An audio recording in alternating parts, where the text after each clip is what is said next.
Thank you Jesus. प्रभु यीशु मसीह के नाम से आप सभी को हम स्वागत करते हैं और इस वीडियो में फिर से और एक बार हम आपका बहुत बहुत स्वागत करते हैं। दोस्तों, सबसे पहले आपको इस टॉपिक को बताने से पहले मैं कुछ बातें आपको बताना चाहता हूं। जैसे मैं कहता हूं कि प्रभु यीशु मसीह के नाम से हम आपका स्वागत करते हैं, मैं आपको ये बताना चाहता हूं कि आपका उद्धार केवल प्रभु यीशु मसीह के नाम में है। ठीक है, अगर आप अपने जबान से प्रभु यीशु मसीह को कबूल करते हैं कि वो प्रभु है, तो आपका पाप क्षमा होगा। आप कितने साल के हैं इससे कोई मायने नहीं रखता। आप 10 साल के हैं, 20 साल के हैं, 50 साल के हैं, 60 साल के हैं, 80 साल के हैं, परमेश्वर को कोई नहीं। लेकिन जब तक अगर आज आपको मौका मिला है तो आप विश्वास करके पाप को अपना धुल सकते हैं प्रभु यीशु के नाम में, क्योंकि उद्धार केवल प्रभु यीशु के नाम में है और किसी नाम में नहीं है। क्योंकि आप नहीं विश्वास करेंगे कि पूरे मानव जाति के लिए परमेश्वर ने एक सिस्टम रखा है कि तुमको यीशु पर विश्वास करना होगा और उद्धार पाने के लिए, और कोई सिस्टम नहीं है। जैसे भारत के लिए आधार कार्ड है, वैसे ही उद्धार कार्ड भी है परमेश्वर के लिए, क्योंकि इसके पुत्र यीशु पर आपको विश्वास करना ही पड़ेगा। ओके, तो मैं अपने टॉपिक्स पे आता हूं। लिखा है, क्या मनुष्य परमेश्वर को धोखा दे सकता है? क्या क्वेश्चन मार्क हमने डाला है। दोस्तों, लिखा है, क्या मनुष्य परमेश्वर को धोखा दे सकता है क्या? तो क्वेश्चन हमें डाला है, तो मैं ये कौन पूछ रहा है मैं आपको बताना चाहिए, खुद परमेश्वर पूछ रहा है। देखिए, वचन में लिखा है, मलाकी का किताब उसका 3रा अध्याय वचन 8 में लिखा है, परमेश्वर कहता है, क्या मनुष्य परमेश्वर को धोखा दे सकता है क्या? क्वेश्चन मार्क है यहाँ पे। परमेश्वर कहता है, देखो तुम मुझको धोखा देते हो और तो भी पूछते हो कि हमने किस बात में आपको धोखा दिया। पूछते धोखा दे रहे हो और पूछ रहे हो कि हमने किस बात में आपको धोखा दिया। आज बहुत सारे मनुष्य परमेश्वर को धोखा दे रहे हैं, परमेश्वर से वाचा बांधते हैं, लेकिन वो भूल जाते हैं परमेश्वर को और धोखा देते हैं। परमेश्वर से कहते हैं, प्रभु आज मैं बाइबल में बहुत पढ़ूंगा। परमेश्वर से कहते हैं, प्रभु मैं प्रार्थना बहुत करूंगा। कहते हैं परमेश्वर से कि प्रभु मैं आपके सुसमाचार को जातियों में लेके जाऊंगा, मैं आपको बातों को बताऊंगा। लेकिन वो कुछ टाइम के बाद भूल जाते हैं, वो लोग समझ गए, भूल जाते हैं। देखिए, लिखा है, मैंने लिखा है, मनुष्य परमेश्वर को धोखा दे रहा है। आज बहुत सारे विश्वासी, बहुत सारे, सब नहीं, लिखा है बहुत सारे परमेश्वर को धोखा दे रहे हैं। जब उन्होंने प्रभु पर विश्वास किया तो कहा था, कौन जो विश्वास किया था वो कहा था कि प्रभु मैं आपके लिए जीऊंगा और आपके लिए मरूंगा। जब उन्होंने आया था प्रभु के पास एक उत्तेजना के साथ, एक उत्साहित के साथ, परमेश्वर पर कहा था एक मुंह से कि प्रभु मैं आपके लिए जीऊंगा। अब मैं कितना भी निंदा है, कितना भी सतावा है, मैं आपके पीछे चलूंगा। ये कह करके उन्होंने प्रभु को अपनाया था अपना उद्धार करता करके। ओके दोस्तों, तो मैं यहाँ पर कुछ कहता हूं कि परंतु परमेश्वर ने क्या कहा था। जब मनुष्य धोखा दे रहा है तो मेरा टॉपिक है, क्या मनुष्य परमेश्वर को धोखा दे सकता है? तो मनुष्य परमेश्वर को धोखा, लेकिन परमेश्वर आपको धोखा कभी नहीं देगा, ये सवाल है। आइए कुछ वचन पढ़ते हैं। लिखा है यशायाह का किताब और उसका 63वां अध्याय वचन 1 यानी 63 का 1 लिखा है, कहता है परमेश्वर, क्योंकि उसने कहा निसंदेह, मतलब कोई प्रकार का शक नहीं है, ये मेरी प्रजा के लोग हैं, ऐसे लड़के हैं जो धोखा न देंगे और वह उनका उद्धारकर्ता हो गया। अब आपको मैं बताऊं कि लिखा यहाँ पर यह समझने की बात है कि परमेश्वर हम पर कितना भरोसा करता है। ये बात समझने की है जरूरत कि परमेश्वर हम पर कितना भरोसा करता है। ये वचन में देखिए, उस कहता है कोई शक नहीं, कोई संदेह नहीं है कि ये ऐसे लड़के हैं जो कभी हमको धोखा नहीं देंगे। इतना कंपटीशन के साथ, इतना परमेश्वर को भरोसा है मनुष्य के ऊपर, लेकिन आज मनुष्य परमेश्वर को धोखा देते जा रहा है। आज कभी कोई चीज में अगर थोड़ा सा चीज नहीं मिला परमेश्वर को तो परमेश्वर को धोखा, थोड़ा सी नहीं मिला परमेश्वर को हट पहुंचाने वाली बातें। आपका शारीरिक जरूरतें चीजें पूरी नहीं होती है, कुछ चंगाई आपका नहीं होता है, कुछ आप मांगते हो पूरा नहीं होता है, आप परमेश्वर को धोखा दे देते हो, परमेश्वर के विपरीत चले जाते हो, परमेश्वर के खिलाफ चले जाते हो, जैसे आदम चला गया था। मैं अभी रखूंगा कुछ टाइम के बाद। आपको ये बात समझना होगा कि आप मनुष्य परमेश्वर को धोखा दे सकता है। जैसे एक मनुष्य मनुष्य को धोखा दे रहा है, वैसे ही मनुष्य परमेश्वर को भी धोखा दे रहा है। ये बात को आपको समझना होगा। लेकिन मैं एक एग्जांपल पूछता हूं, जैसे आपके घर में एक लड़का है और वो लड़का बाहर रहता है और कोई आकर के कहता है कि आपका लड़का चोरी कर रहा है, आपका लड़का नशा कर रहा है, आपका लड़का गलत संगति में जा रहा है, गर्लफ्रेंड के साथ जा रहा है, आप विश्वास नहीं करते हो ना।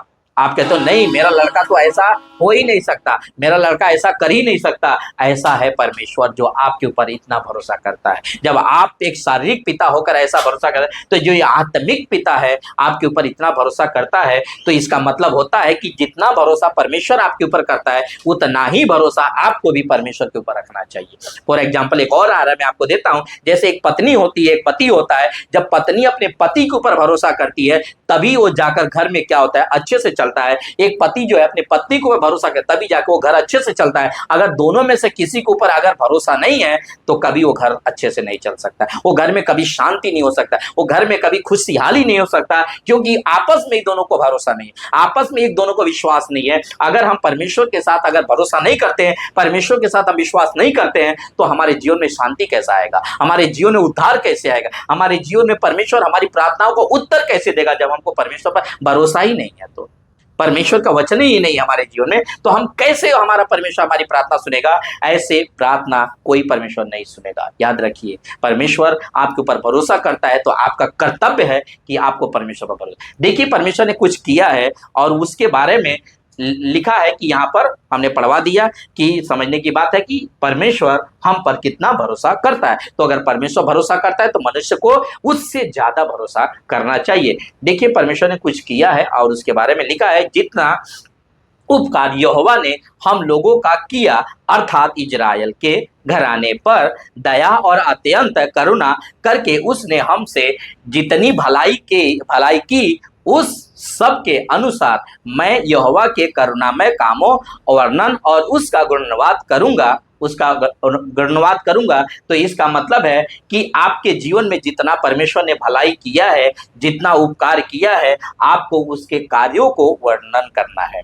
आपके जीवन में सबसे ज्यादा भलाई क्या किया है? आपको नरक में जाने से परमेश्वर ने बचाया है, आपको नरक में जाने से आपको बचाया है। तो इसके बारे में आप लोगों को बता सकते हैं कि मेरा जो खुदा है, मेरा जो परमेश्वर है, मेरे धर्म को नहीं बदलने के लिए आया, बल्कि मुझको नरक में से मुझको बचाने के लिए आया। इसके लिए हमने कहा था स्टार्टिंग में कि आपका उद्धार केवल प्रभु यीशु मसीह के ही नाम में है, क्योंकि परमेश्वर यह है जो आपका उद्धार कर सकता है, जो आपको करुणामय कामों का वर्णन उसका गुणवाद करूंगा। एक उत्साही सा कहता है, और मैंने लिखा है अब यहाँ पर क्या दिखता है, यहाँ पर क्या दिखता है, उठ के क्या दिखता है? परमेश्वर का भलाई दिखता है।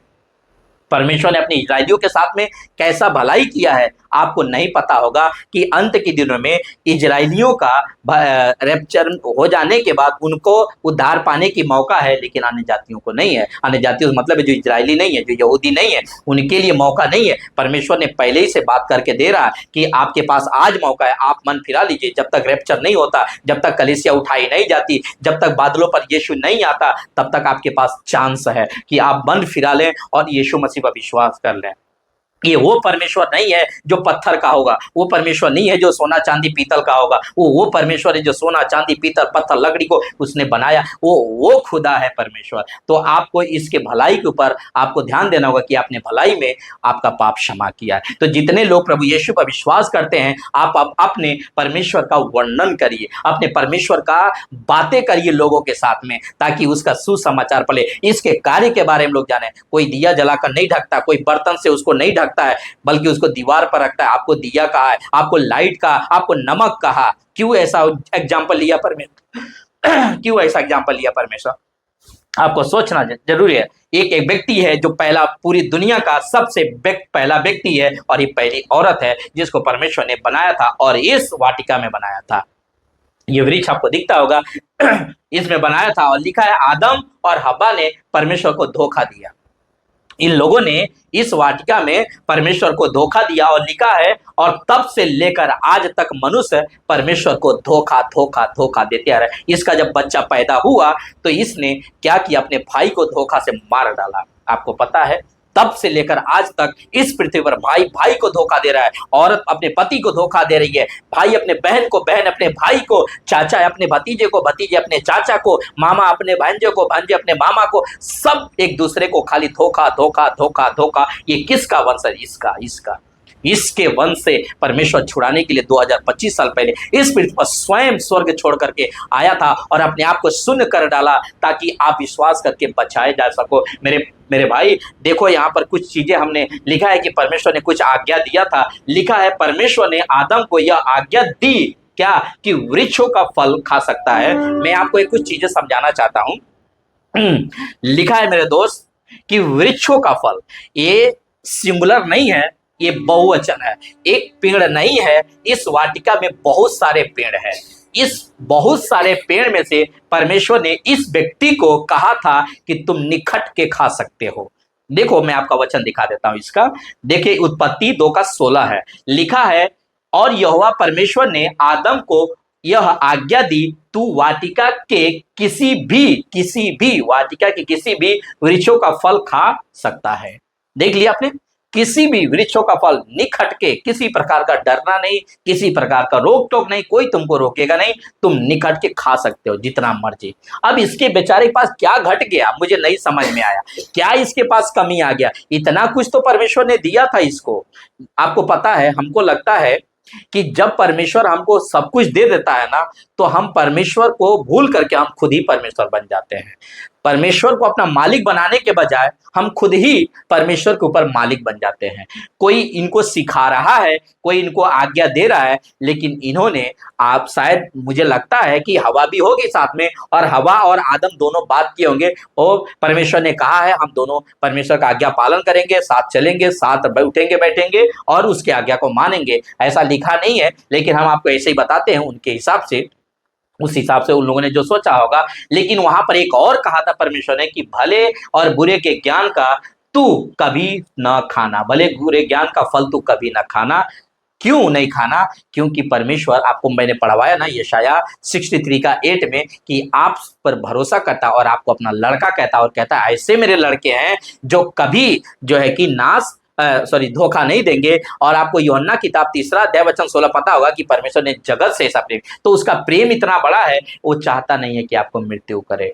वो ये लिखा है ना कि जिस दिन तू उसका फल खाएगा ना, उसी दिन अवश्य तू मर जाएगा। तो शरीर में मरने की बात परमेश्वर ने यहाँ पर नहीं कहा था, यहाँ पर कहा था आत्मा में मरने की बातें। आज जो भी बातें हैं आत्मिक बातें हैं, तो यहाँ पर परमेश्वर ने आत्मा में मर जाओगे, इसके बारे में परमेश्वर ने बताया था। आपको ये बात को समझना बहुत ज्यादा जो है कि जरूरी है। इसने, आदम ने परमेश्वर का आज्ञा को नहीं माना। इसका भी मैं वचन आपके सामने में रख देता हूं। यह है उत्पत्ति 2:17। लिखा है, भले या बुरे के ज्ञान का जो वृक्ष है उसका फल तू कभी न खाना, क्योंकि जिस दिन तू उसका फल खाएगा उसी दिन अवश्य मर जाएगा। तो परमेश्वर मनुष्य से ऐसा प्रेम करता है क्योंकि उसने अपने समानता में, अपने स्वरूप में बनाया है। इसी किताब में आप पहला अध्याय में और 27 वचन पढ़ोगे तो वहां पे मिल जाएगा कि परमेश्वर ने सब कुछ बनाने के बाद, जब पृथ्वी बनाया, आकाश बनाया, सब कुछ बनाया, तो परमेश्वर ने कहा कि अब मैं मनुष्य को बनाऊंगा। और जब इस मनुष्य को जब परमेश्वर ने बनाया ना, तो सारा चीजों को बनाने का अधिकार इसी मनुष्य को दिया था।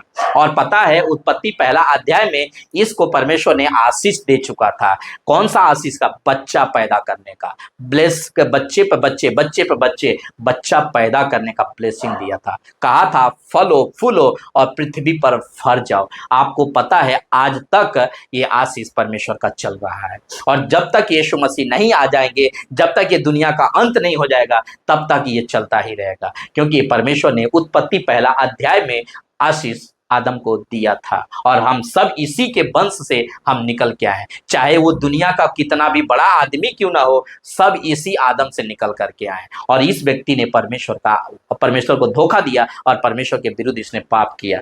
तो लिखा है कि मेरे दोस्त, कि जब परमेश्वर ने सब कुछ बनाया तो ये सारी चीजें किसको दिया? आदम को दिया, कि तुम इसके ऊपर प्रभुता करो। आज पूरी दुनिया परमेश्वर की बनाई हुई चीजों को खा रही है, चाहे वो पानी हो, चाहे वो हवा हो, चाहे वो बारिश हो, चाहे वो आपका फल फ्रूट हो, चाहे भाजी हो, चाहे राशन हो, हर चीजें परमेश्वर ने उगाया है। अगर स्वर्ग से बारिश ना गिराए तो आपको अनाज नहीं मिलेगा, आपको भाजी नहीं मिलेगा। ये सभी चीजें परमेश्वर ने बनाकर आपको दिया ताकि खाओ और जीवित रहो, लेकिन आप इस परमेश्वर को पहचानते नहीं है। इसको बोलते हैं कि ये तो विदेश का परमेश्वर है, इसको बोलते तो हिंदुस्तान का विदेशी परमेश्वर है, इसको बोलते तो क्रिश्चियन वाले का परमेश्वर है। परमेश्वर कभी बढ़ता नहीं है जातों में। जब इस आदम को बनाया था तो ना तो हरा कपड़ा दिया था, ना तो लाल कपड़ा दिया था, ना तो किसी प्रकार का सफेद कपड़ा दिया था, बल्कि इसको किसी प्रकार का कपड़ा दिया ही नहीं था और ये कभी लजाता ही नहीं था।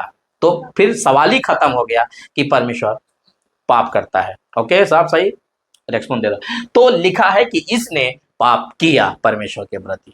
ओके, आपको ये बात को समझना होगा।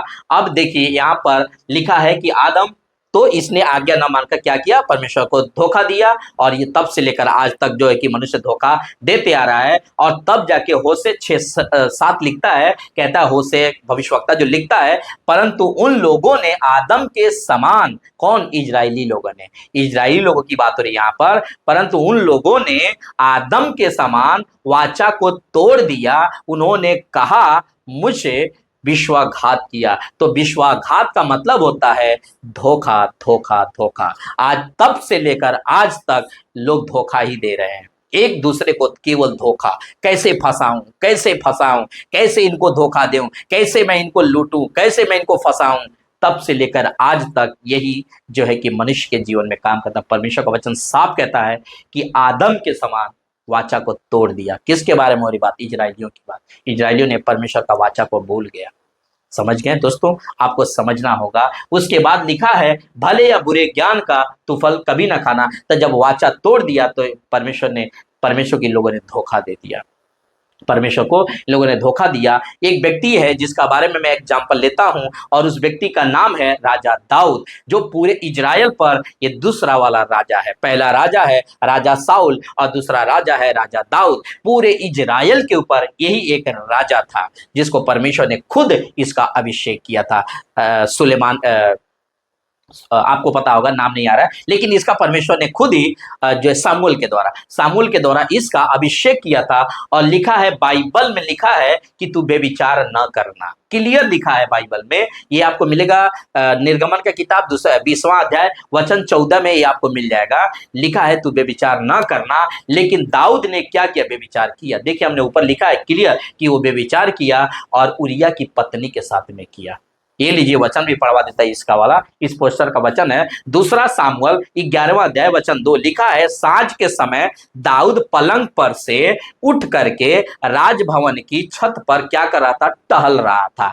और छत पर से उसको एक स्त्री दिखाई दी और बड़ा सुंदर थी नहीं सुंदर थी, नहाती हुई देख पड़ा। किसको, राजा को एक स्त्री दिखती है और वो सुंदर है और वो नहाती हुई इसको देख पड़ी। तब ये तुरंत क्या करता है, एक व्यक्ति को पूछता है और वो व्यक्ति आके कहता है उरिया की वो पत्नी है जिसका नाम है बत्शेबा।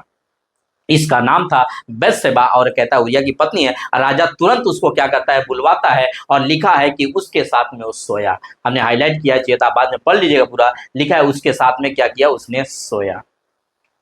अब बताइए कि बाइबल में, और उसके बाद में ये भी पढ़वा देता आपको, ये लास्ट मेरा स्लाइड है। लिखा है, ना तो किसी पत्नी का तू लालच करना, लेकिन दाऊद ने परमेश्वर को धोखा दिया, इसको जो है कि इसके ऊपर लालच करके, इस औरत के ऊपर लालच है। जो कि ये औरत किसकी है, इसकी पत्नी किसी और की है, लेकिन इसने अपना खुद का पत्नी बनाया। आप बताओ, एक राजा है पूरे इजराइल के ऊपर, परमेश्वर ने इसको दासी दिया, परमेश्वर ने इसको सब कुछ दिया, लेकिन इसको एक औरत के कारण परमेश्वर का दिल दुखाने की क्या जरूरत है।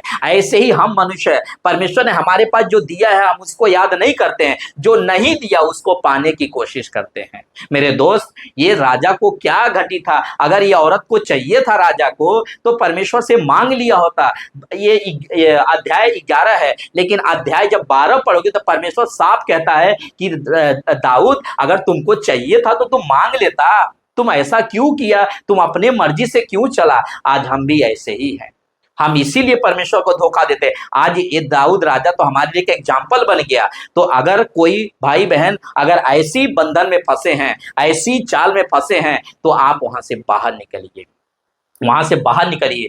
किसी के पत्नी का लालच करना, किसी के पत्नी के साथ में संबंध रखना पाप है। ये परमेश्वर को ये पता है कि जो इस औरत से पहला जो बच्चा हुआ, जिसका इन लोगों ने नाम तो अभी नहीं रखा था, लेकिन जो बच्चा हुआ ना, परमेश्वर ने उसको मार डाला। आपको पता है परमेश्वर पाप से बहुत ज्यादा नफरत करता है, पापियों से वो प्यार करता है, क्योंकि वो पापी लोग बन फिराएंगे, बच जाएंगे। लेकिन जो मनुष्य पाप करता है ना, उससे परमेश्वर को बहुत ज्यादा चिढ़ मचती है, और वो आपका ही नुकसान होता है, परमेश्वर का कुछ नुकसान नहीं होता है। तो आपको ये बात समझना होगा। ये आज फॉर एग्जाम्पल है, राजा ने क्या किया, एक पत्नी दूसरे के पत्नी के ऊपर आंख लगाया, दूसरे के पत्नी के ऊपर लालच रखा, दूसरे के पत्नी को अपना पत्नी बनाया। तो ये बहुत बड़ा परमेश्वर को धोखा है। इसीलिए हमने टॉपिक रखा कि मनुष्य परमेश्वर को धोखा दे सकता। अब आप कहां धोखा दे रहे हो? अगर आप, परमेश्वर ने कहा है जैसे बहुत सारे जगह पर कि तुम जो है कि विधवा का सुधि लेना, अनाथ बच्चों की सुधि लेना, अगर आप नहीं ले रहे हो परमेश्वर को, आप धोखा दे रहे हो। अगर आप परमेश्वर का संदेश को बांट नहीं रहे हो, परमेश्वर को आप धोखा दे रहे हो। क्योंकि जो गुड न्यूज है पूरे विश्व में, सबसे ज्यादा गुड न्यूज यही है कि तुम विश्वास करो और स्वर्ग जाओ। आप दुनिया की सब चीज प्राप्त करें, लेकिन अगर अपनी आत्मा को नरक में डाल दे तो क्या फायदा होगा। तो आशा करते हैं दोस्त कि आप इस मैसेज से कुछ बातों को सीखे होंगे, समझे होंगे। आपको वीडियो समझ में आया है तो जरूर कमेंट करके बताइएगा, शेयर कीजिएगा, और ऐसे ही वीडियो हम लाते रहते हैं। हमारे पेज को आपने अगर आप तक फॉलो नहीं किया है तो जोएल खरी शिक्षा को फॉलो करके रखें, ताकि हम जब भी वीडियो बनाते हैं तो आपके पास पहुंच सके। हमारा यूट्यूब चैनल है जोएल शर्मा, और 57 उसका नंबर है, डाल करके आप उसको जरूर सब्सक्राइब करके रखें, आइकन बेल को प्रेस करके रखें, ताकि जब भी हम वीडियो बनाते हैं उसका नोटिफिकेशन पहले आपके पास पहुंच सके, और आप मसीह की देह में मजबूती के साथ खड़े हो सके और परमेश्वर के राज्य में बढ़ सके। और जैसा हम करते हैं आप भी वैसा करें, क्योंकि परमेश्वर का राज्य बढ़ाना है, इसीलिए हमें परमेश्वर ने बुलाया। परमेश्वर याद रखिए हमारे पर बहुत भरोसा करता है, हमें उसके भरोसा को तोड़ना नहीं है। याद रखिए। प्रभु आपको आशीष करे। Bye, God bless you.